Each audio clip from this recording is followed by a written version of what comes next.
Muy buenas, soy Emilio Perina y es un gusto para mí, un verdadero placer estar aquí haciendo nuevamente Tenemos Historia, el programa, el espacio de radio donde nos proponemos conversar con todo tipo de profesionales. Hoy no los voy a nombrar, mi querido Omar. ¿Cómo estás, Omar? No. Vamos al grano. Vamos al grano. Aparte, sí. El que viene es un amigo, ¿viste? Que ya ha estado un par de veces a lo largo de los... Estamos en el año 11 ya de Tenemos Historia, parece mentira. Y bueno, lo que procuramos en este programa es con investigadores de todo tipo, no solamente con historiadores, porque sería un error dejar en manos de los historiadores la historia, ¿no? Algo tan importante como la historia. Es igual que dejar la medicina solamente en manos de los médicos, ¿no? Es decir, que en realidad se trata precisamente de eso, ¿no? Que uno puede recibir aportes desde distintas variantes, pero sobre todo la historia nos pertenece a todos y hay que tomarla, como nos gusta decir, sin beneficio de inventario, ¿no? Con los buenos, con los malos, con todos haciendo la historia. Y si no nos sirve para saber hacia dónde vamos, por lo menos nos da una idea de dónde venimos, cómo llegamos a ser lo que hoy somos. Y si no sirve para ninguna de esas cosas, aprendemos algo, nos entretenemos un rato, ¿no, Omar? Cada vez vamos pidiendo menos, pero ¿serán los años, Omar? No sé.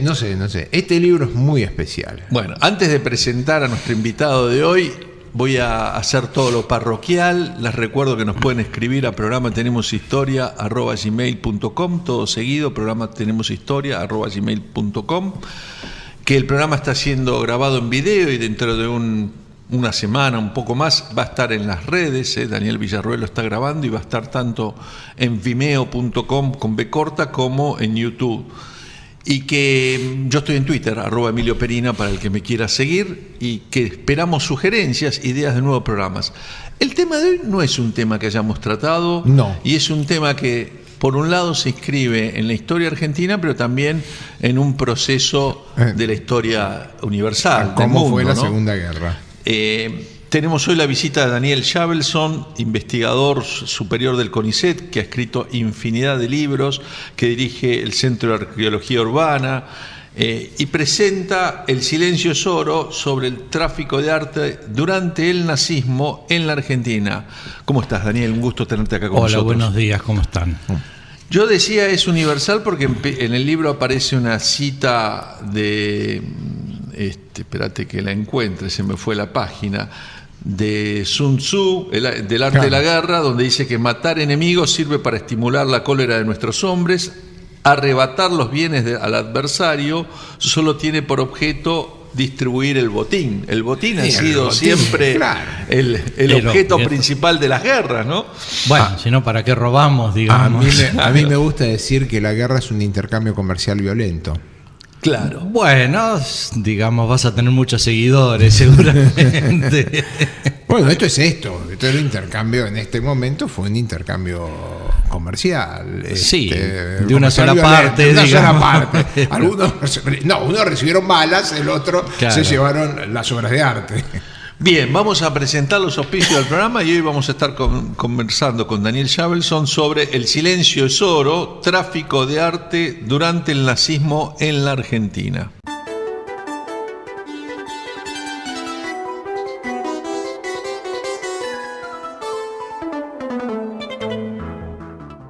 Bien, seguimos en Tenemos Historia. Como anunciamos, está con nosotros Daniel Shabelson. El libro se llama El silencio es oro, trata del tráfico de arte durante el nazismo en la Argentina. Lo editó Olmo Ediciones recientemente.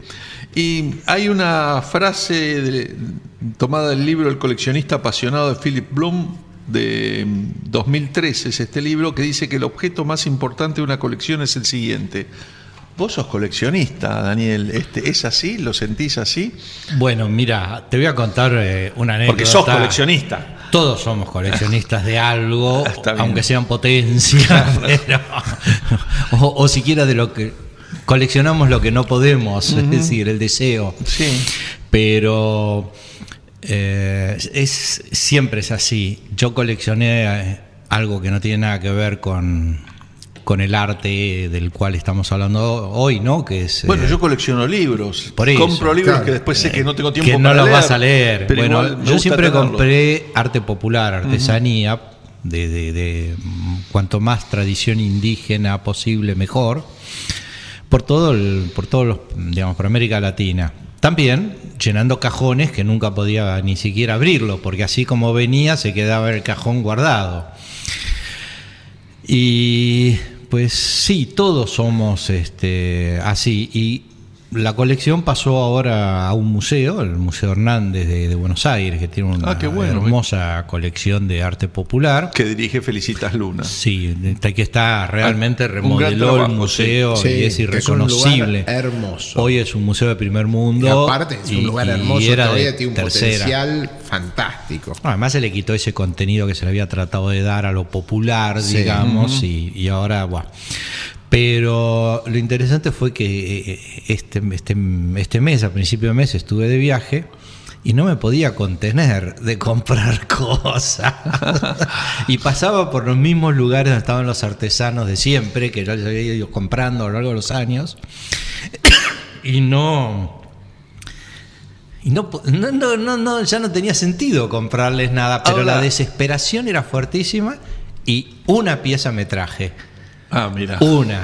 Por supuesto, en otro viaje te hubiera traído 10 o 20. ¿Para qué la traje? Y digo, mira, bueno, así como me la traje por el placer de comprarla. Yo creo que los mayores enemigos de los coleccionistas son las esposas. No me cabe ninguna duda. Porque la primera cosa que uno ve cuando quiero comprar algo, digo, bueno, pero estás planteando una cuestión de género que no creo, porque hay mujeres coleccionistas también.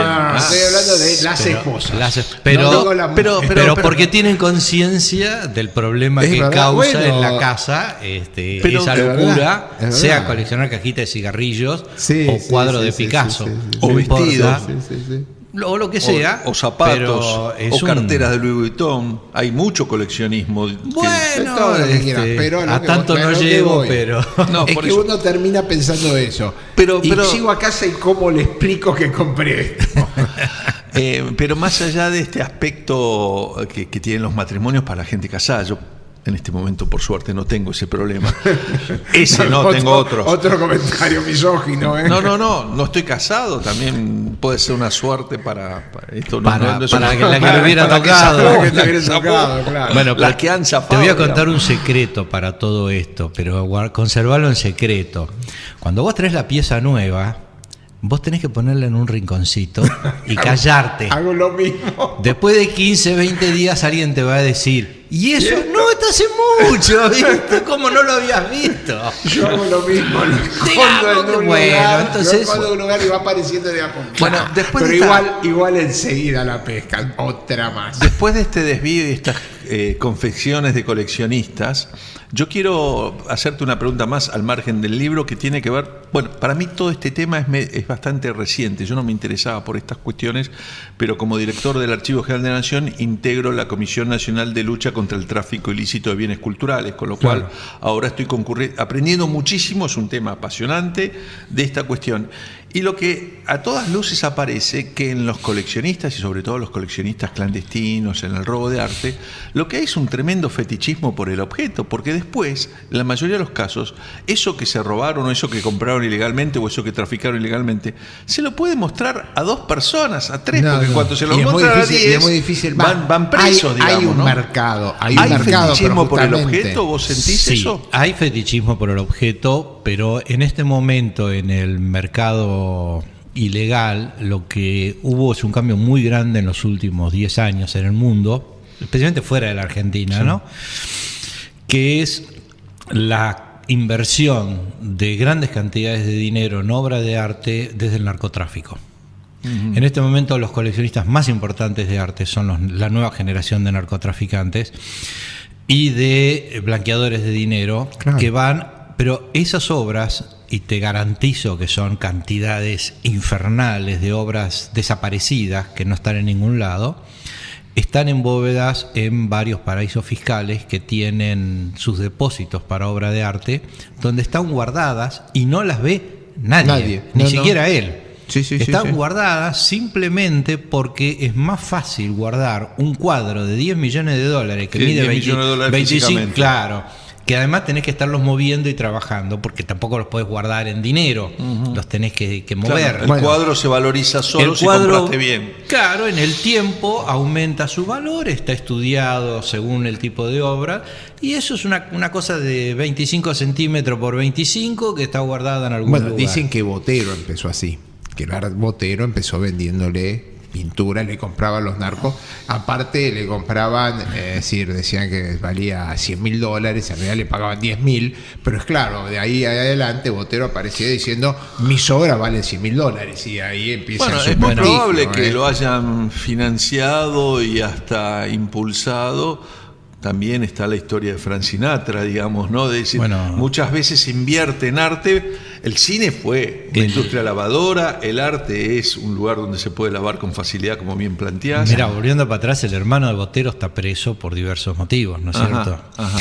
Y pero el tema tiene muchas vueltas. Y dos cuestiones más que quería plantear antes de meternos en el libro, pero me parece que nos va a servir. El libro se ocupa del periodo del gobierno nazi, no solo de la guerra, sino básicamente en la contratapa vos hablás de los años 38 al 47 y la entrada de ese arte a la Argentina. Pero en realidad esta cuestión me parece que empieza estallando con la Revolución Rusa. Los rusos también se afanaron arte de lo lindo, los jerarcas de la Revolución, como también sucedió en Cuba. Que hace poco está bien, pero el problema es que todo libro tiene que tener un límite de tiempo y de espacio. Lo que pasó en Rusia, porque ese es un tema que estoy trabajando ahora, lo que pasó en Rusia concretamente es que confiscaron el mayor coleccionista de arte impresionista y posimpresionista fuera de Francia, era un industrial ruso, si mal no recuerdo, Shurkin, algo así, que por supuesto cuando llegó la revolución dijo no te puedes llevar nada, quedaron los cuadros, la familia viene reclamando desde hace un montón de tiempo, de hecho hace dos o tres años atrás iban a llevar la colección de arte postimpresionista, impresionista a Londres. Y ahí no la trajeron porque la familia podía quedarse con los cuadros. Bueno, pero no es el único caso. La familia se fue con diamantes. En esa época lo que hicieron es la plata que tenían la invirtieron en joyas, la metieron dentro de los tapaditos de las niñas, pensando que a nadie los iba a revisar, y con eso subsistió Shulkin durante bastantes años. Y hay dos colecciones muy importantes. Te iba a decir eso, ellos se apoderaron. Yo creo que este caso, por supuesto, es como lo contás, pero no es el único. Lo que ha sucedido cuando los gobiernos totalitarios se apoderan del poder, los jerarcas del sistema manotean obras de arte. Y sobre lo de Cuba, recomiendo mucho una novela de Padura, un policial, que se llama Paisaje de Otoño, que ahora está en Netflix, lo pueden ver en Netflix, donde lo que cuenta es justamente esto, como un hombre muy reputado de la Revolución Cubana, lo que hizo fue entrar a las casas de los cubanos que se iban a Miami y denunciaban. De 10 obras de arte denunciaban 2 y se robaban 8 que las vendían en los mercados negros de todo el mundo, ¿no? Que eso. Bueno, eso es lo que pasó en Alemania con el arte degenerado. Por eso, el arte algunos degenerado. Cuadros los quemaron, pero muchísimos cuadros sacaron y en Italia también pasó en algún momento con el fascismo, es lo que cuenta Margarita Sarfati, etcétera, etcétera. Claro, lo que en este caso resultaba interesante, que por eso el libro tiene un límite concreto en el tiempo, ¿no? Por supuesto, eso, que es que todo lo que pasaba en Europa durante la segunda, desde que empiezan los prolegómenos de la guerra, digamos, las persecuciones, los campos de concentración, etcétera, hasta que cuando se desata la guerra y el saqueo es sistemático, una cosa es lo que pasa allá, que realmente no es que no me preocupa, pero no es tema de mi investigación, sino qué es lo que nos pasa a nosotros acá con todo eso. ¿Cómo fue posible que gran parte o una parte importante de las obras robadas en Europa, especialmente Europa Oriental, llegaran a un continente que no entra en la guerra, que es América Latina, llegan acá a la Argentina, que es el último país digamos, del continente? Llegan acá y acá son lavadas, son blanqueadas, le decimos ahora, para construirle una nueva genealogía, una nueva historia, que aparezcan nuevos dueños y poderlos vender en el mercado internacional. decir, había que quitarles eso estigma, de que fueron robados o que fueron sacados de algún lado o que fueron comprados por la fuerza, la violencia, ¿no es cierto? Y bueno, entonces el libro lo que cuenta es la historia de este proceso. Esta triangulación, una triangulación. Exacto. Tenemos que hacer la primera pausa del programa de hoy y antes de irnos, bueno, creo que terminamos como empezamos el bloque, porque en el fondo lo que ocurre es que solo tiene por objeto distribuir el botín, decía Sun Tzu, y en realidad el que parte y reparte, cuando se reparte un botín se queda con la mejor parte, y eso pasó en la Revolución Rusa, en la China, con el nazismo y con todos los totalitarismos que se van apoderando de una sociedad. Hacemos una pausa y ahora sí, nos metemos en El silencio es oro, el tráfico de arte durante el nazismo en la Argentina, que editó Olmo Ediciones y que el autor Daniel Shavelson es nuestro invitado de hoy.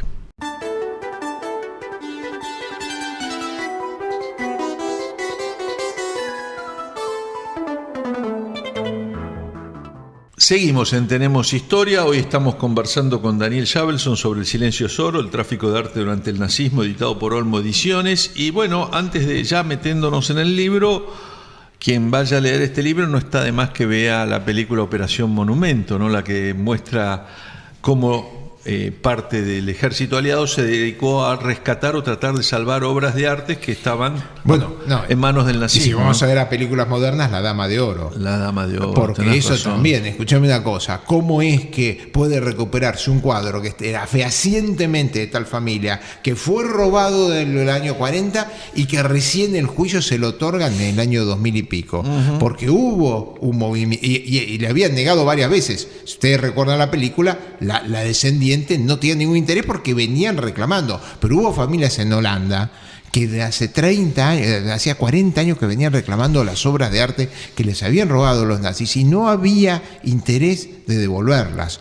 Fue justamente después, durante el gobierno de Clinton, que tiene un fuerte apoyo de la comunidad judía, y la comunidad judía es la que lo presiona a Clinton para que por fin empiecen a recuperar estas obras. Y bueno, esta obra, este cuadro de Klimt se recupera gracias a que por fin hay una voluntad internacional de justificar estos robos, de hacer justicia con esto que se había robado. Te puedo contar que en el libro se citan unas cuantas familias que les pasó lo mismo, sí, que vinieron, se refugiaron en la Argentina, sí, durante la guerra, y que quisieron iniciar los reclamos a lo largo del tiempo, a medida que iban juntando las pruebas, y que la Cancillería argentina nunca les dio lugar y nunca los apoyó, a tal grado que tuvieron que irse, volver a los países que algunos estaban recién saliendo de la guerra, y lograron recuperar las obras y terminaron donándolas a los museos de los países que los ayudaron. Y la Argentina, que si la Cancillería hubiera puesto 5 centímetros de interés, sí, hoy nuestros museos estarían llenos de esas obras. Si mal no recuerdo, hubo una familia que hasta encontró la vajilla con sus iniciales acá. Sí, pero lamentablemente... Y no se lo devolvieron. No conseguimos.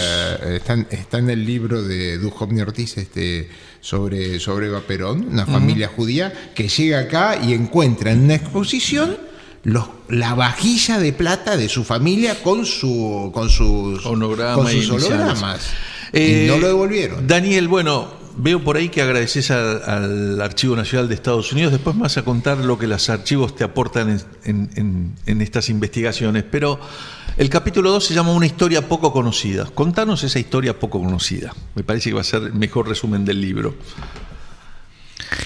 Mirá, lo que yo empecé a trabajar con esto hace muchísimos años. En realidad, antes de Internet, cuando en el año 99, mira, parece la edad de piedra ya, ¿no? Y son tan pocos años en la historia, un periodista inglés que estaba investigando esto, Peter Watson, que después consiguió meter preso a toda la plana mayor de Sotheby's, no por esto, sino por el tráfico de obras italianas, me trajo una primera lista y me dijo, es una persona a quien uno le puede creer, y me dijo, mira, todas estas personas parecería que estuvieron involucradas, o por lo menos comprando y vendiendo obras en Europa durante la guerra. Esa fue la primera pista. En realidad, a fin de la guerra, ¿no? Claro, pero incluso durante la guerra también. Ya en 42 durante la guerra. Incluso hubo argentinos que viajaron a Europa durante la guerra, lo cual quiere decir que estaban muy involucrados. Pero al margen de eso, ahí se abrió como una puertita de que había algo, había una trama oculta por ahí, pero recién cuando aparece Internet y después cuando, como decía Omar, la biblioteca Clinton hace público todos los documentos, desclasifica todos los documentos del ejército aliado, no solo del ejército aliado, también de la CIA y del FBI, durante esos años, tan accesibles hoy, uno entra a internet, ping ping y está, es cuando empiezan a aparecer todos estos expedientes sobre América Latina. En general toman América Latina como un paquete y después subdividen por países, y uno busca en la Argentina y empiezan a salir listas de nombres y todos los documentos. Lo interesante es que cuando aparece un nombre y un apellido, al lado están los telegramas, las llamadas telefónicas, porque cuando ellos encontraban un nombre, le leían la correspondencia, hablaban con la secretaria, es decir, hacían el relevamiento completo de información, y esa información está hoy perfectamente accesible en Internet. La otra parte de la historia fascinante es que cuando uno encuentra pieza maravillosa en uno de nuestros museos, extraordinario porque están en nuestros museos, ¿no es cierto? Es decir, es nuestro patrimonio, y se da cuenta que, por ejemplo, fueron entradas ilegalmente a Estados Unidos un año antes de que el museo la comprara acá. Después nadie sabe cómo salió de Estados Unidos, nadie sabe cómo entró a la Argentina. Llega a una exposición de arte oficial financiada por el Estado Nacional y la compra la Secretaría de Cultura de la Nación para un museo. Es decir, que hay toda una historia oculta ahí atrás, extraordinaria para investigar, digamos, y que fue una fuente de información increíble. Es decir, en realidad el libro salió solo, era lo que los documentos iban diciendo. Es decir, lo que pasa es que había que interpretar los 8 millones de documentos que había subido el archivo a Estados Unidos, ¿no? En este capítulo empezás diciendo que el tráfico de arte empieza poco después, estamos hablando del arte de la Alemania nazi primero y después de la Europa ocupada por los nazis, ¿verdad? Poco después de 1933, en que Adolfo Hitler es designado en canciller, en 1933, seguro. Y que se cierra en 1945, lo que tiene que ver, repetimos, con este trabajo y esta investigación. Pero, es decir, es claro, en esta investigación, en el 33 cuando empiezan las leyes raciales, hay una confiscación brutal de propiedades de familias judías. También hay mucha gente y después, que... hasta hace pocos años atrás apareció un alemán que en la casa tenía 200 obras de arte, no me acuerdo del apellido del alemán. Y que no las tenía ilegalmente. Y que no las tenía ilegalmente. Y el tipo, claro, nadie se iba. Las había comprado 2 pesos. Periódicamente vendía las obras. Claro, es que cuando empieza con el arte degenerado y se confiscan los cuadros, no eran tontos los cuadros de los impresionistas, los cuadros de Picasso, etcétera, los sacaron a Suiza a remate. En Suiza salieron a remate. Claro, ahora lo que hubo mucho, además del saqueo hecho por el propio Estado nazi, lo que inunda el mercado es la gente, las familias, que simplemente a cambio de un pasaporte, de un permiso de salida, de comida, por salvarte la vida, vendían a precio vil cualquier cosa. Imagínate un señor como Hitler con su colección de pintura del siglo XVII del norte de Europa, o Goering con todo el arte romano y compraba todo lo que había, que compraron sus colecciones. Es la enorme mayoría de sus obras fueron compradas a precio vil, fueron pagadas con un recibo, ¿no? Y alguien iba a tu casa, un general de la SS, y te decía: Hitler quiere el cuadro que usted tiene colgado en su dormitorio. ¿Y qué le va a hacer? No discutamos mucho, ¿viste? Decirle que me mande un sándwich de milanesa, ¿qué sé yo? ¿Qué le podías decir? Bueno, no debe decir no. Sí. Entonces, el mundo se vio inundado de obras de valor y de no valor, que no eran robadas, es decir, que no es que el Estado se las apropiaba, sino que los soltaban por 2 pesos, pues estaban jugándose la vida. Lo cual después, cuando uno quiere, ahora 70 años después, cuando se quiere recuperar, es muy difícil demostrar que tu abuelito lo tuvo que vender a precio vil, porque si no iba a un campo de concentración y moría. Ahora, Daniel, vos... Es que también fueron al campo de concentración y también murieron. Eso es lo peor. Sí, bueno, sobre una historia así, Padura escribe sobre un Rembrandt en Herejes. El primer capítulo de Herejes está tratado sobre una historia así, en este caso en Cuba. Ahora, referido a la Argentina, que es un poco el objeto de este libro, vos decís que las entradas son claras hasta 1950 y después se empiezan como a diluir o se vuelven más clandestinas. Sí, no. Es decir, ¿dejan de haber entradas?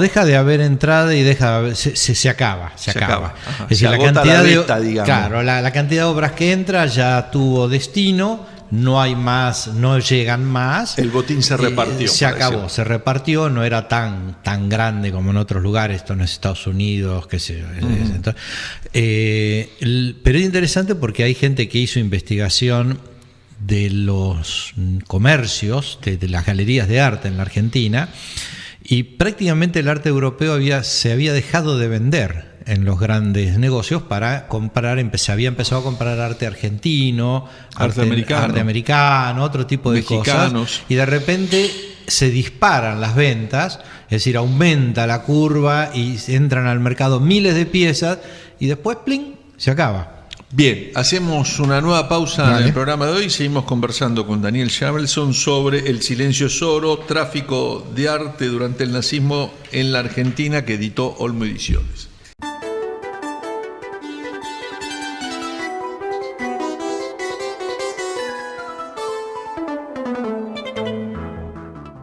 Seguimos en Tenemos Historia, soy Emilio Perina, les recuerdo que estoy en Twitter, @EmilioPerina, que nos pueden escribir a programa tenemoshistoria@gmail.com, todo seguido, sin ningún punto intermedio, programa tenemoshistoria@gmail.com, ahí esperamos sugerencias, críticas, ideas de nuevos programas.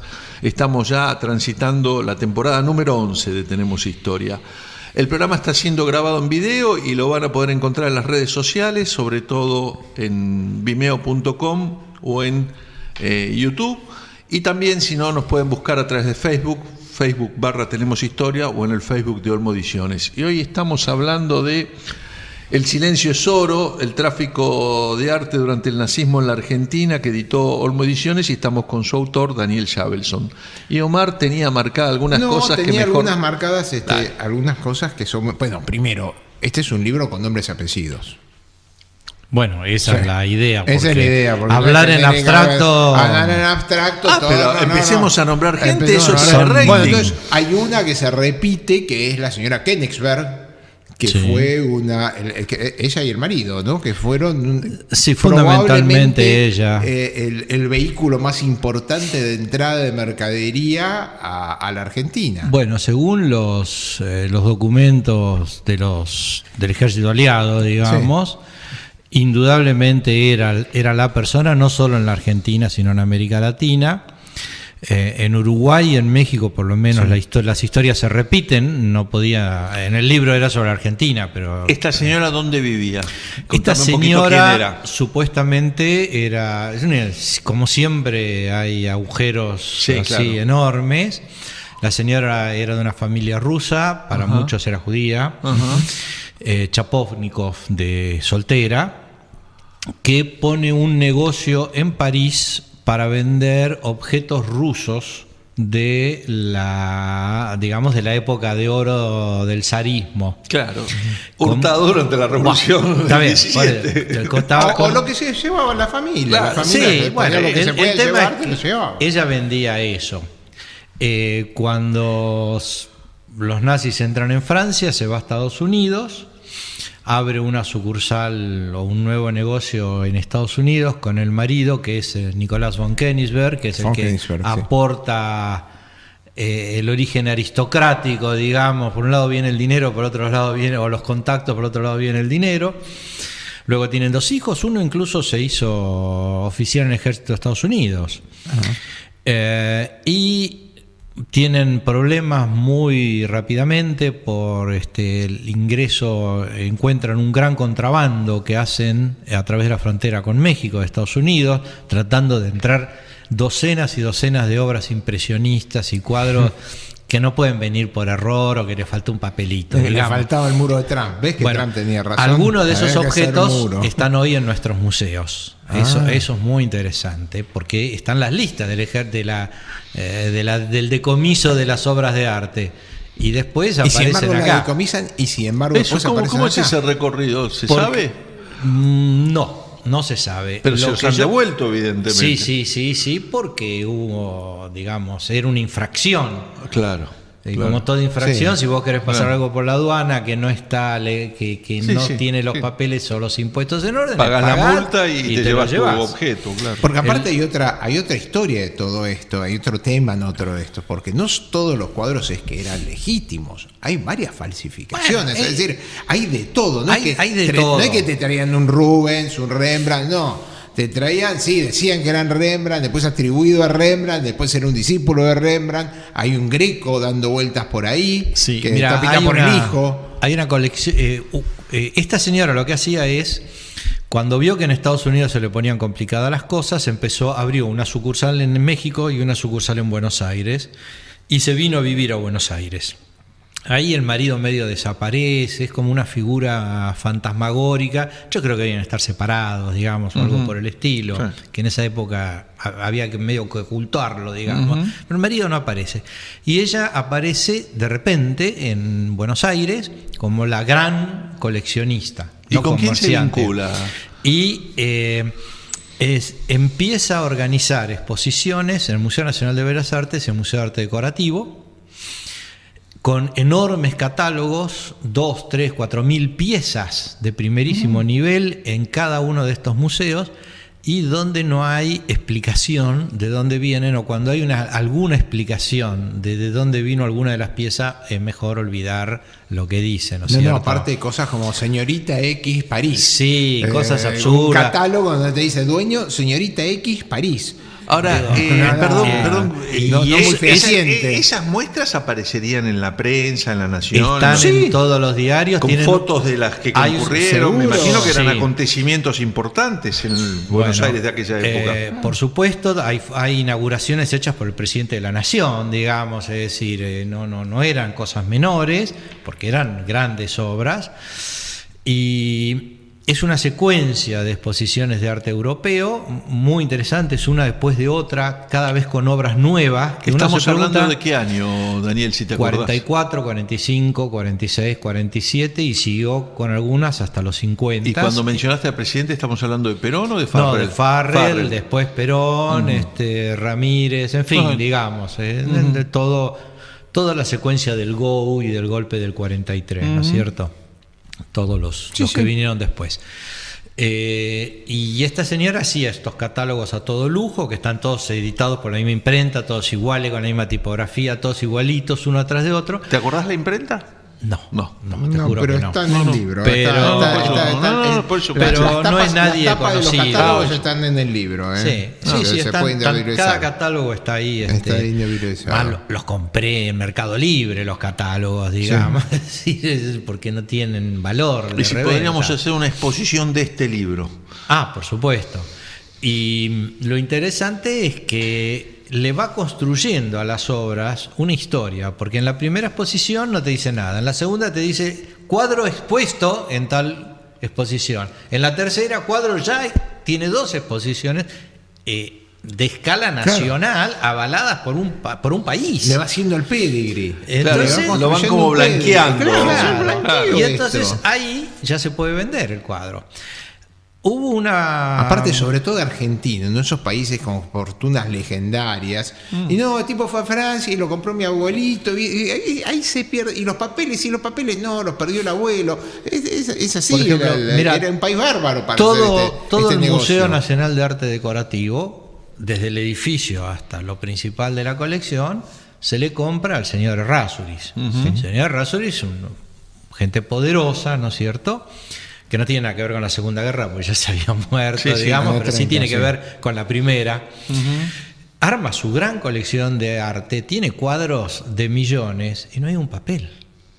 Es decir, es un señor que si compraba un coche tenía un documento, si compraba una casa había una escritura, pero si se compraba un cuadro del Greco que valía más, no había un papel. Entonces uno dice, ¿cómo puede ser?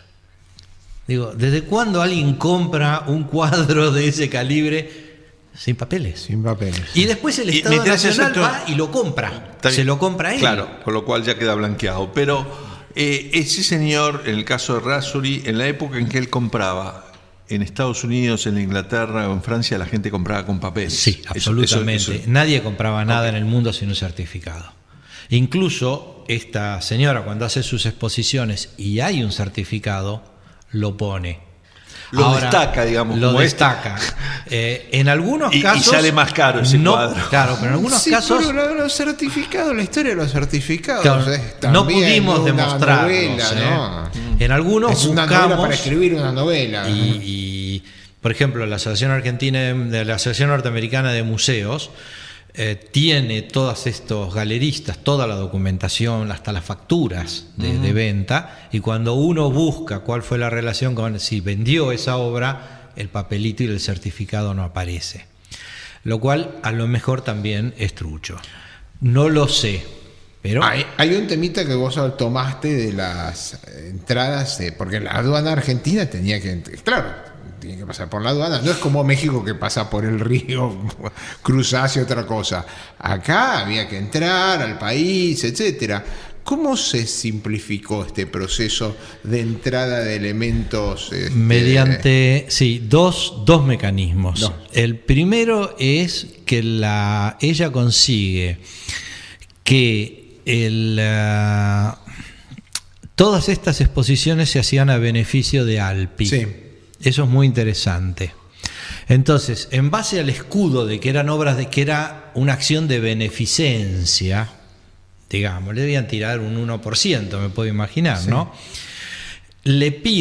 Consiguen que el antecedente de lo que es la Secretaría de Cultura de la Nación, digamos, el de esa época, hiciera un pedido especial a la aduana para facilitarle el ingreso de todas las obras que esta señora estaba trayendo. Ojo que algunas de las cosas eran palacios desarmados, fachadas, las boiseries de interiores de castillos, vitrós, no estamos hablando de una cosita, digamos, estamos hablando de barcos, ¿no?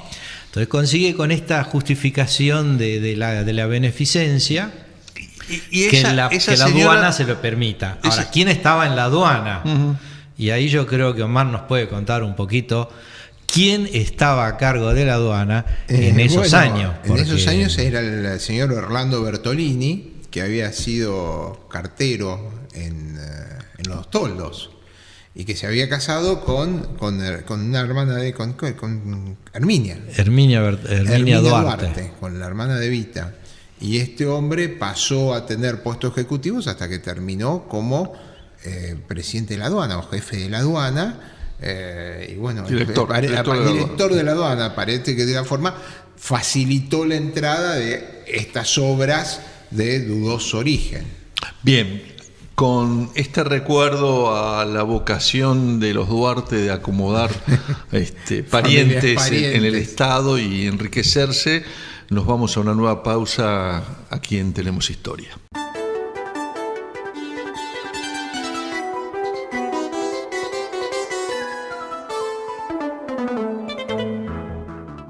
Seguimos en Tenemos Historia, último programa del bloque de hoy. Nos van a quedar tantas cosas y tanta gente sin nombrar que están nombrados en el libro de Daniel Schavelson, El silencio es oro, el tráfico de arte durante el nazismo en la Argentina, editó Olmo Ediciones. Y te quería preguntar, esta señora, esta galería o esta oficina de arte en Buenos Aires, ¿la tuvo hasta qué año?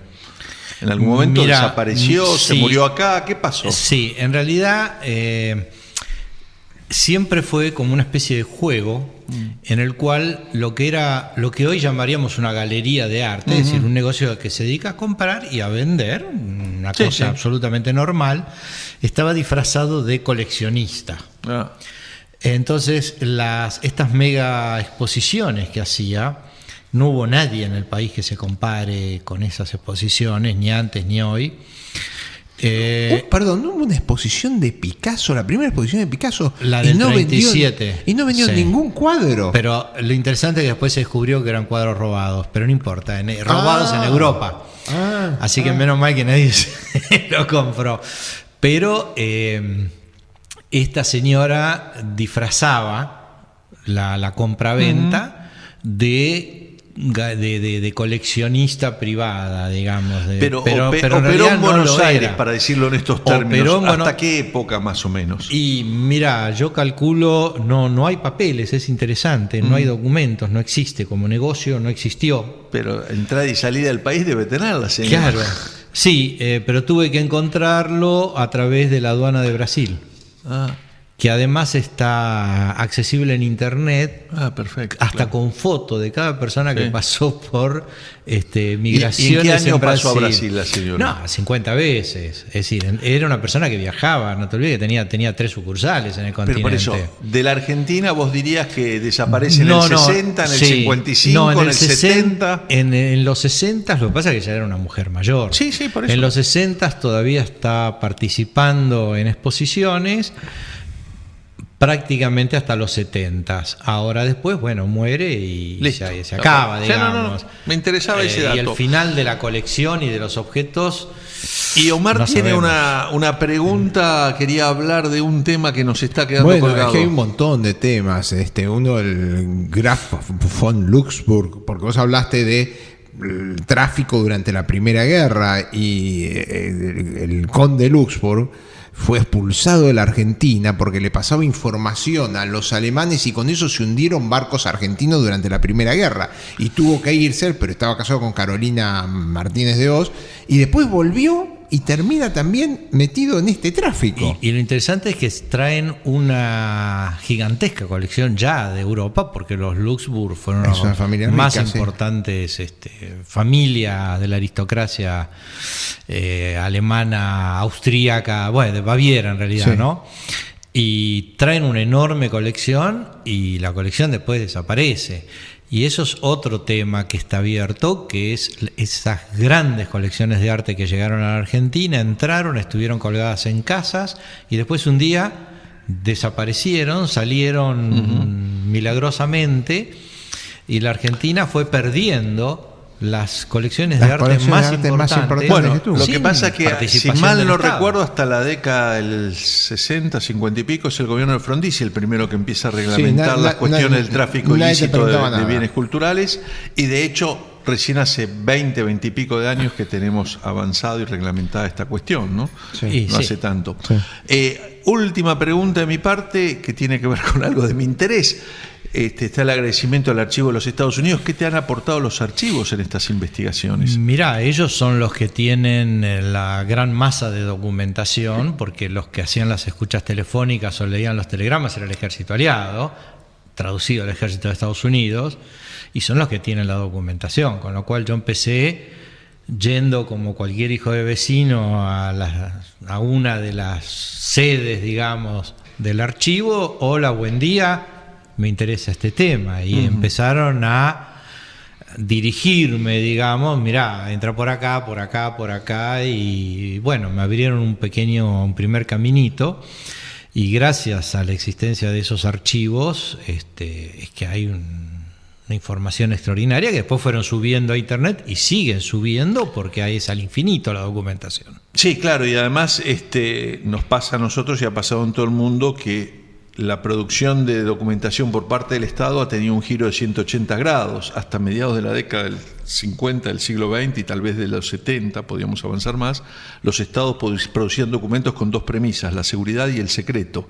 Ahora es la transparencia y el libre acceso, con lo cual Sí. se van liberando cosas y van a seguir Sí. apareciendo cosas de este tipo. Pero seguro que van a seguir apareciendo cosas. Mira, en esta investigación incluso encontré archivos o partes de archivos que se suponía que habían sido quemados o destruidos hace no muchos años, y que de repente aparece un anticuario de San Telmo que te llama y te dice, mira, acá tengo media docena de libros del archivo de migraciones o de la aduana o de todos esos archivos que tienden a misteriosamente a quemarse. Sobre todo a los años que van del 37 al 46, es donde suelen claro, faltar ahí cosas desaparecen en y de repente te llaman y aparecen los papeles. Es decir, que el que los tenía que destruir tampoco los destruyó, sino que los vendió. Entonces vuelven a aparecer y esto nos permite seguir investigando. Daniel, ya nos quedamos sin tiempo, pero me queda una última pregunta en la cual te pido cierta brevedad. ¿Pensás seguir trabajando este tema? Porque vos nos contaste que esta historia te apareció hace muchos años con un periodista inglés y que se te fue armando el libro. ¿Te quedaron cosas todavía? Mira, quedaron muchísimas cosas. Lo que cada vez queda menos es tiempo. Claro. Y uno, por una patología que todos o algunos tenemos, uno se va dedicando a otras cosas. Y en general a lo largo de mi vida no me gusta volver sobre el mismo tema. Entonces es como que bueno, eso ya está. El que quiera seguirlo cuenta con mi ayuda.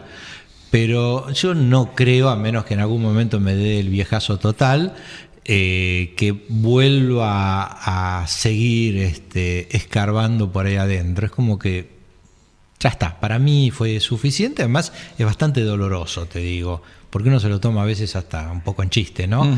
Pero lo que nos pasó como país es doloroso. Bien, Daniel Schavelson, El silencio es oro, el tráfico de arte durante el nazismo en la República Argentina, editó Olmo Ediciones. Gracias, Daniel, por haber venido. Omar, ¿nos reencontramos la semana próxima? Vamos a estar acá. Los vamos a estar esperando aquí en Tenemos Historia. Pasen una buena semana.